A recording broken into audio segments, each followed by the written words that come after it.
सरकारने जे काही कमिटी नेमली होती त्या सगळ्या कमिटीला एका प्रकारचं मान्यता देण्यात आलेली नाही.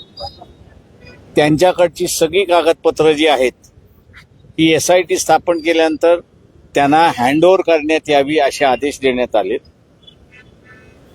पिटिशनर जे आहे यांना मुभा देण्यात आलेली आहे की इन्क्वायरीच्या संदर्भात त्यांना असणारा काही गडबड वाटत असेल तर त्यांनी मॅजिस्ट्रेट किंवा सेशन कोर्टामध्ये अर्ज करून त्यांच्या विरोधात तक्रार करण्याचा असणारा दिलेला आहे. कोर्टाने सरकारने केलेल्या कामावरती नाखुश त्या ठिकाणी असणारा दाखवण्यात आलेला आहे आणि उरलेले रिट पिटिशन मधले आमचे जे मागण्या होत्या, प्रेयर्स होत्या, त्या संदर्भात त्यांनी असणारा ॲफिडेव्हिट दाखल ॲडिशनल ॲफिडेव्हिट इन रिप्लाय दाखल करायला सांगितलेलं आहे आणि 9/8 ही मॅटर पुन्हा बोर्डावरती त्या ठिकाणी ठेवण्यात आलेली आहे. 3 आठवड्यात ॲफिडेव्हिट सादर करायला सांगितलं. हो, 3 आठवड्यात ॲफिडेव्हिट सादर करण्यात सांगितलेलं आहे आणि पुढची तारीख सुद्धा त्यांनी फिक्स 2:30 वाजता ठेवण्यात आलेली आहे. आता या निर्णयानंतर तातडीनं आरोपी निष्पन्न होतील असं वाटतं. इन्व्हेस्टिगेशन एकदा सुरुवात झालं कारण का शेवटी असं आहे की हा कस्टोडीमध्ये त्याला मारण्यात आलेला आहे. त्याच्यामुळे त्याचे असणारे जे सह आरोपी आहेत या सह आरोपींचं स्टेटमेंट जोपर्यंत होत नाही आणि त्याच्यापैकी किती पोलीस त्याला मारण्यामध्ये इन्व्हॉल्व्ह होते हे जोपर्यंत निष्कर्ष होत नाही तोपर्यंत तिथे असणारा आरोपी कोण हे निश्चित करता येत नाहीये. हे आम्हाला अगोदरपासूनच माहित होतं आणि म्हणून आम्हाला ज्या पद्धतीने असणारं ही केस एक वकील म्हणून मला असणारं ज्या पद्धतीने घेऊन जायचं होतं त्या पद्धतीने आम्ही असणारं तिला चालवलेली आहे आणि आता असणारं एकंदरीत दिसतंय जर साक्षीदार फुटले नाहीत, साक्षीदारांना फोडण्याचं आता काम फार मोठ्या प्रमाणात होईल. साक्षीदार जर फुटले नाहीत तर याच्यामध्ये सूर्यवंशीला न्याय मिळेल, सोमनाथ सूर्यवंशीला न्याय मिळेल असं आम्ही अपेक्षा धरतो.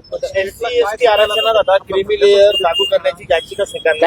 थँक्यू. स्टेटला काय सांगणं आहे आता तुमचं? माझं स्टेटला एवढंच सांगणं आहे की पोलीस डिपार्टमेंट मध्ये काही माणसं जी आहेत ती क्रिमिनल माइंडची आहेत. या क्रिमिनल माइंडच्या लोकांना वाचवण्यासाठी सरकारने स्वतःला पणाला लावून नाही त्या ठिकाणी सुप्रीम कोर्टामध्ये सुद्धा त्यांनी स्वतःला असं त्या ठिकाणी पणाला लावलेला आहे. माणसाचा जीव हा महत्वाचा आहे, त्याला त्यांनी द्यावा, पोलिसाला वाचवण्याच्या भानगडीत पडू नये. एक याचिका दाखल झाली सुप्रीम कोर्टामध्ये SC/ST थँक्यू. कोर्टावर भरवसा आहे.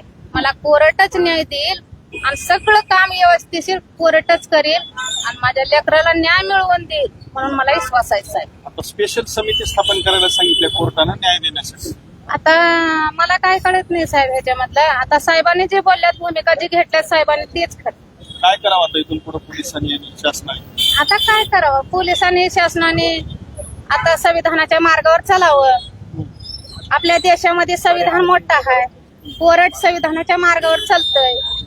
हे सगळं संविधानाच्या मार्गावर चालावं. मी एक गरीब कुटुंबातली, एक गरीब आहे मी, वडर समाजाची, एक खडी फोडून दगड फोडून माझ्या मुलाला मी वकील केले होते.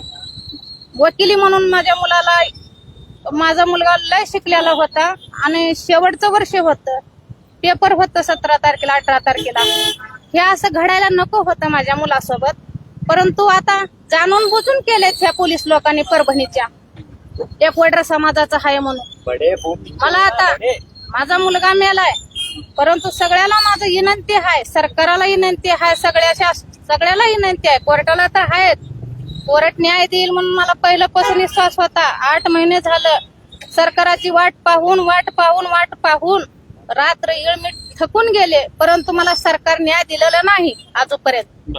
मला कोर्टानं न्याय दिलाय, कोर्टाच्या आदेशानं. आता कोर्टाचं पालन सरकार करावा आणि मला न्याय मिळवून द्यावा. हेच माझी भूमिका आणि हेच माझी विनंती आहे साहेब. ह्या जगामध्ये, ह्या धरतीत, ह्या आकाशाखाली मला कुणीच झालं नाही. शेवटी मला कोण झालं? प्रकाश आंबेडकर साहेब एक माझ्या पाठीशी सख्या भावासारख्या खंबीरपणाने उभारून परभणीच्या गल्लीपासून, औरंगाबाद पासून दिल्लीच्या सुप्रीम कोर्टापर्यंत, हायकोर्टापासून सुप्रीम कोर्टापर्यंत जाऊन माझा एक भाऊ म्हणून माझ्या पाठचा खंबीरपणाने उभा राहून मला बहिणीला न्याय मिळवून दिला. म्हणून मी साहेबाची आभारी आहे, मी कोर्टाची आभारी आहे, मी पत्रकार बंधूची पण आभारी आहे. Okay, thank you.